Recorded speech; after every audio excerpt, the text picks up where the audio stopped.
Mga igsoon, ato karong isaulog ang kapistahan ni San Pablo, no? Formerly ang tawag niya nga mao si Saulo.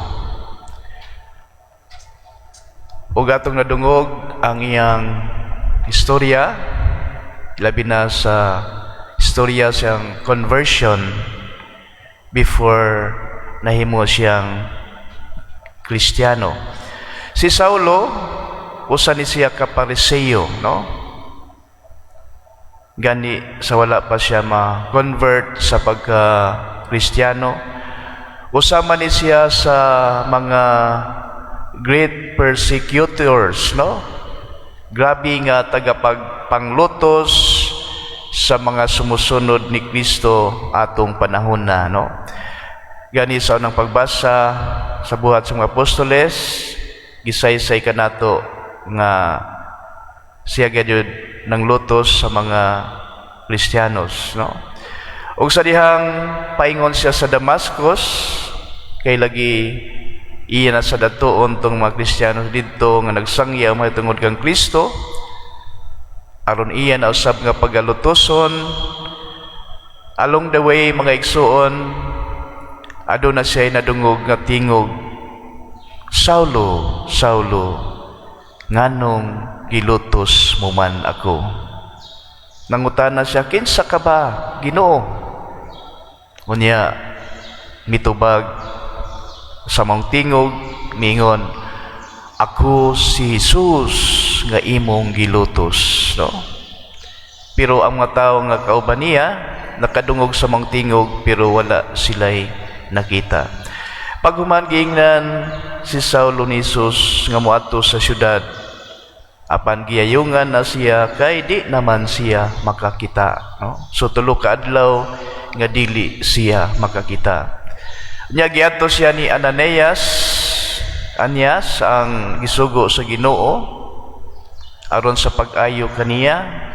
Giingnan si Saulo, igsoong Saulo, ako gipadala ni Kristo kadtong imong nadungog nga tingog sa dalan aron sa pag-ayo kanimo, no? Sumato nga naayo si Saulo. Unya pagkakita niya, after that, mga igsoon, he started to preach Jesus, no? Iyan ang gisangyaw si Jesus ngadto sa mga tao nga si Jesus mao gayud ang anak sa Dios. Mao na nga pagkadungog nini sa mga tao natingala gayud sila pag-ayo, kay lagi kini si Saulo grabe man gayud kaayo nga nang lutos sa mga sumusunod ni Kristo. O karon lahi naman ang tuno sa iyang sinultihan, nahimo naman siyang usa sa mga fans ni Kristo, no? Many have wondered ngano nga nahitabo kini kaniya. Mga igsoon, ang hinungdan sa pagkausab sa kinabuhi ni Saulo nga nahimong faithful follower of the Lord, it was because of his personal encounter with Jesus, no? So kung aduna kitay personal encounter with the Lord, ano na gayoy mabag-o sa atong kinabuhi ug magbag-o gayud kita, no? So mao ni nga nindot nga panghitabo sa atong kinabuhi, mga igsoon. Sa matag adlaw sa atong kinabuhi, aduna ba kitay matawag nga personal encounter with Jesus? Siguro aduna, no? Mga igsoon, gipili si Saulo sa Ginoo para magsangyaw sa mga dili Hudiyo o sa mga hari o sa mga katawhan sa Israel para mailagayod ang ngalan sa Ginoo. So after Saulo's encounter with the Lord, he became a faithful follower and zealous preacher of the Lord. So nahimo gayud siyang magsasangyaw sa atong Ginoo. Sa Ebanghelyo nato karon, mga igsoon, gimanduan ni Jesus ang iyang nga tinun-an sa pagpanlakaw sa tibuok kalibutan, no? Aron sa pagsangyaw sa mayong balita mahitungod kaniya. Ug unsa man ang invitation kanatong tanan. Siguro dili lang ang mga tinun-an ni Jesus ang gimanduan niya nga magsangyaw sa mayong balita, kundi kita usab isip pa nga binunyagan nga mga sumusunod ni Kristo. Kita usab gitawag nga mamahimong kabahin, no? Mahimong kabahin sa pagsangyaw sa mayong balita mahitungod kang Hesus. Siguro mga igsoon, no need to go to the whole world, no? Para magsangyaw kita kang Hesus. Una, sa atong pagsangyaw sa atong Ginoo mga igsoon, bisan magsugod kita diha sa atong kaugalingong pamilya, no? We have to start preaching the Lord even to our own family, no?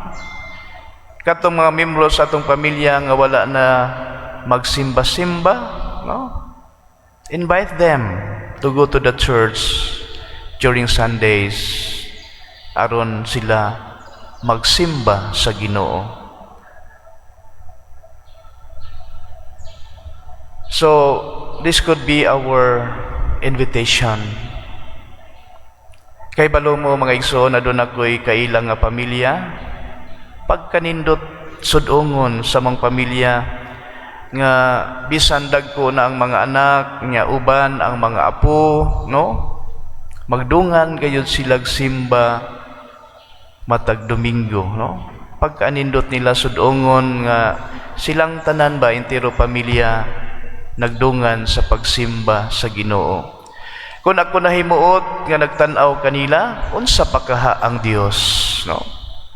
Nga silang tanan gayud nagdungan, no? Pagsimba sa atong Ginoo. So mga igsoon, isip mga sumusunod ni Kristo, kita gipahinumduman sa atong ebanghelyo karon nga mamahimo unta kitang kabahin sa pagsangyaw sa mayong balita ug dili lang ang mga apostolis ni Jesus kundi kitang tanan. O ganing invitation kanato mao lagi na, no, mga igsoon, nga magsugod kita pagsangyaw sa atong Ginoo diha sa atong tagsa-tagsa ka pamilya, no? Kay maglisod man kag sangyaw sa uban, kung dili ka makasangyaw una sa imong pamilya, maingon man sila, sangyaw ka namo diri ang imo ganing ikaw galingong pamilya, wa gani ka makasangyaw, tanawa imong kaugalingong pamilya, no? That's why we have to start bringing the good news to our own family. And this could be our invitation, this could be our challenge today as we celebrate the feast of Saint Paul, no? Nga nahimong magsasangyaw gayud ni Kristo. So hinaot paunta. Amen.